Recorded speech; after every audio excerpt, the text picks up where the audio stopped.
না। এখন আমাদের মধ্যে মুসলমান এরকম সালাক আছে না নাই? জেনা সরাসরি করে না, ইনডাইরেক্ট করে। সুদ সরাসরি খায় না, ইনডাইরেক্ট খায়। দুর্নীতি সরাসরি করে না, ইনডাইরেক্ট করে। ঘুষ সরাসরি খায় না, ইনডাইরেক্ট খায়। আছে না নাই?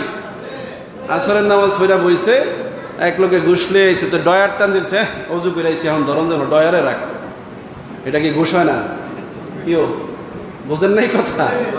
ঘুষ হাতে লয় নাই, তো অজু করে আইছে, অজু ভেঙ্গে যাবে। লইছে কিসে? ডয়ারে। গুনাহ হয় না? হ্যাঁ, এই টাইপের মুসলমান আছে না নাই? কিন্তু আল্লাহ আপনার চেহারা বদলায় না। আল্লাহ আপনাকে রাতের অন্ধকারে বানর বানায় দেয় না। আল্লাহ আপনার চেহারা বিকৃত করে লোক সমাজে আপনাকে লজ্জিত করে না।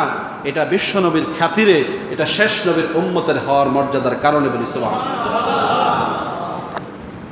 এই যুগের কাফের আর সেই যুগের কাফেরও ডিফারেন্স আছে, আছে না নাই? এই যুগের কাফের